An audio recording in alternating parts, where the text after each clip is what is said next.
नमस्कार। आज हम एक ऐसी कहानी की पड़ताल करने जा रहे हैं जो हकीकत और अफवाह के बीच की धुंधली सी लकीर पर चलती है। और इस कहानी का सेंटर है मुंबई का एक सबसे भीड़भाड़ वाला स्टेशन। जानते हैं, ये कहानी एक बहुत ही बेचैन कर देने वाले ख्याल से शुरू होती है। एक ऐसी दुनिया जहां जो हमें सच लग रहा होता है वो शायद एक डरावना सपना हो सकता है। तो चलिए सीधे कहानी में चलते हैं।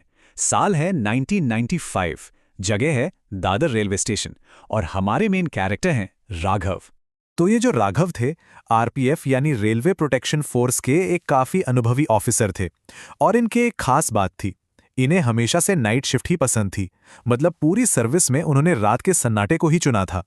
लेकिन जैसे ही उनका ट्रांसफर दादर हुआ, उन्होंने कुछ ऐसा किया जो उनके पूरे करियर के खिलाफ था। उन्होंने खास तौर पर दिन की शिफ्ट मांग ली।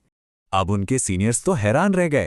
भाई, जो आदमी पूरी जिंदगी रात में काम किया हो वो अचानक दिन की शिफ्ट क्यों मांग रहा है? वजह बड़ी सीधी थी। उन्होंने सुन रखा था कि दादर स्टेशन हॉन्टेड है, वहां भूत प्रेत का साया है। खैर, डे शिफ्ट तो मिल गई, लेकिन शरीर की आदत का क्या? सालों तक रात में जागने की वजह से उनकी बॉडी क्लॉक पूरी तरह से रात के लिए ही सेट थी। तो अब दिन में काम करने के बाद भी रात में नींद आती ही नहीं थी। और बस ऐसी ही एक रात को, जब नींद आंखों से कोसों दूर थी, राघव ने सोचा चलो टहल कर आते हैं। और वो रात के करीब 3 बजे उसी स्टेशन का एक चक्कर लगाने निकल पड़े। तो वो स्टेशन के शांत माहौल में टहल रहे थे कि तभी वो प्लेटफॉर्म 5 के पास पहुंचे। और ये इलाका कुछ ज्यादा ही अजीब तरह से सुनसान था। कभी उनकी नज़र पास की एक बिल्डिंग पर पड़ी और जो उन्होंने देखा उससे उनके होश उड़ गए।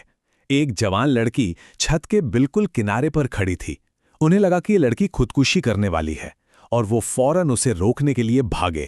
राघव ने छत पर पहुंचकर उस रोती हुई लड़की से बात की। उन्होंने अपने आरपीएफ ऑफिसर होने का रौब दिखाया, उसे जेल भेजने की धमकी दी और किसी तरह उसे छत के किनारे से दूर किया।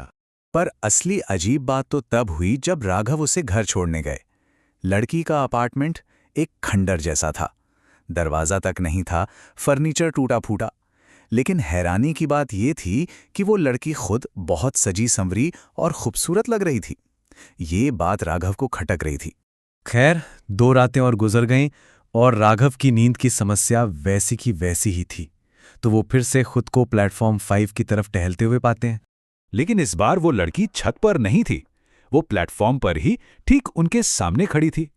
राघव ने मजाक में उससे पूछ लिया, क्या आज ट्रेन से मरने का इरादा है? इस पर उस लड़की का जवाब बहुत अजीब था। उसने कहा, जो पहले से मरा हुआ है उसे और कितना मारोगे? राघव ने सोचा कि ये कोई अजीब सा मजाक है और दोनों बात करने के लिए एक बेंच पर बैठ गए। दोनों के बीच घंटों बातें हुईं। राघव, जो खुद 25-26 साल के थे, उस लड़की की मासूमियत पर फिदा हो गए। उन्हें उस लड़की से एक अजीब सा लगाव महसूस होने लगा था। जैसे ही वो लड़की वहां से जाने के लिए उठी, राघव का एक दोस्त और साथी ऑफिसर सुरेश प्लेटफॉर्म पर आ गया। राघव ने बड़े उत्साह से सुरेश को उस लड़की के बारे में सब कुछ बता दिया, कैसे उसने उसे बचाया और कैसे वो अब उसे पसंद करने लगा है। उसने उस बिल्डिंग की तरफ इशारा भी किया जहां वो रहती थी। सुरेश का चेहरा ये सब सुनकर सफेद पड़ गया। उसने राघव को बताया कि जिस बिल्डिंग की तरफ वो इशारा कर रहा है वो तो एक खंडर है, सालों से वीरान, जहां एक चौकीदार तक नहीं रहता। और फिर सुरेश ने वो खुलासा किया जिसने राघव के पैरों तले जमीन खिसका दी। उसने कहा, वो मर चुकी है मेरे दोस्त, वो एक बेचैन आत्मा है।